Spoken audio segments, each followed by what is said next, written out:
Hi friends, welcome to my channel Odia flavours by Madhu. आसंता आज मात्र अध घंटे आम केमती मटन तरकारी बनैबा पूरा गरम गरम मटन तरकारी सहित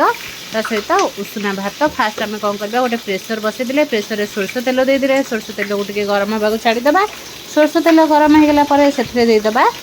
चीनी चीनी आम 2 स्पून देती चीनी चीनी टी कलर होगा छाड़ीदे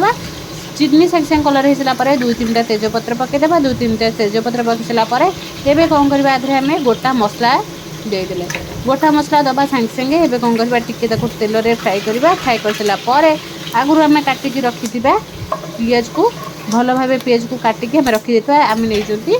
पाखापाखि 1 केजी पियाज पियाज को काटिकी एवं कौन करवा तेल में टिके फ्राए करवा तेल में टिके एपट सेपट करके भल भाव फ्राए करदे पियाज आम टे भल भाव भाजीगला कि ब्राउन कलर आसीगला तापर आम कौन करवा आधे मसला पकेबा पियाज को 2-3 मिनिट लगे ब्राउन कलर हाँपाई पियाज आम देखो सागे सागे ब्राउन कलर होगला एवं पियाज आम रेडी हो कौन करवा एतिक स्टेज रे आम कौन करवा पियाज को सहित आम देदेबा सुखिला मसला आम नहीं रेड चिली पाउडर हल्दी पाउडर जीरा पाउडर धनिया पाउडर सब देदेले पाउडर देकर एवं कौन करवा मसला को भल भाव कषा मसला को टे भल भाव कषिदेले 1-1.5 मिनिट आम मसला को टे कषा कषि सारापर एवं देखो मसला आम भल भाव कषिगलानी एवं कौन करवा आधे एमती टे भल भाव गोलेदबा एवं बाटिकी रखिदा अदा रसुण पेस्ट भी आम देदेबा पाखापाखि 2-3 स्पून अदा रसुण पेस्ट दबा देदेले एवं कौन करवा मसला को टे भल भाव कषा जेहेतु आम प्रेसर कुकर बनाऊँ एते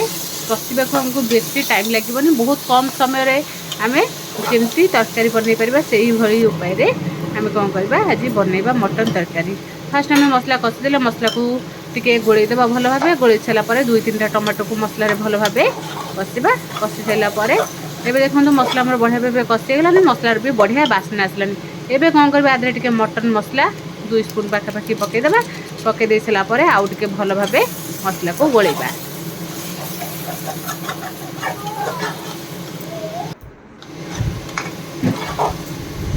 मसला देखो बढ़िया भाव कषिगलानी एवं कौन करवा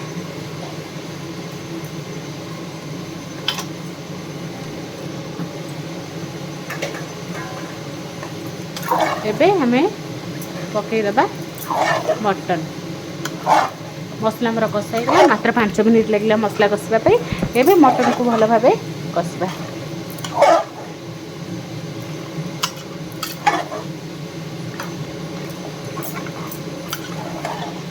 एवं देखो आम मटन को बढ़िया भाव कषिगलानी एवं पकईदबा स्वाद अनुसार लुण पकईकि आउ टे भल भाव गोलेबा स्वाद अनुसार लुण पकेबा जिते लगे से लुण पकेबा पकईकि आउ टे भल भाव कषा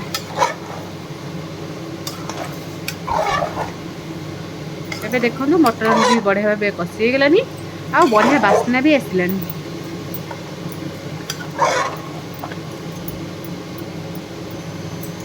एबे आउ टे मटन को गोले नबा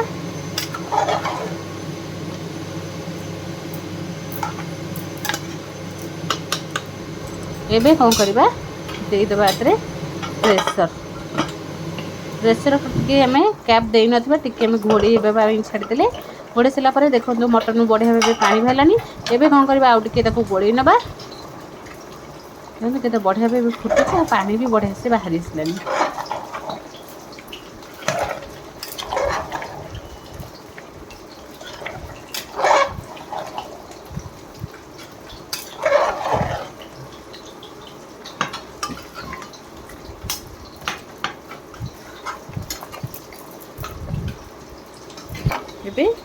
एबे कौन करवा आधे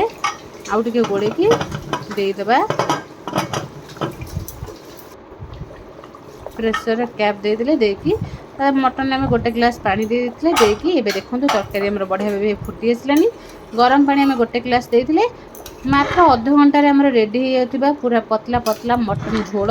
ता सहित गरम गरम उष्णा भात खाइबा तो बहुत बढ़िया लगे। एबे देखंतु मटन हमर बढ़िया भाबे सिझीगलानी। सिझीगला परे एबे कौन करबा मटन ने आउ टिके हमें गरम मसला गोटे स्पून पके देबा। पके दे सारिकी एबे कौन करबा आदरे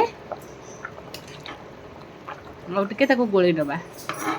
देखो केते पतला झोल होईची। मटन तो पतला झोल खाइबे बहुत बढ़िया लगिबा। एबे आदरे टिके पके देबा धनिया पत्र।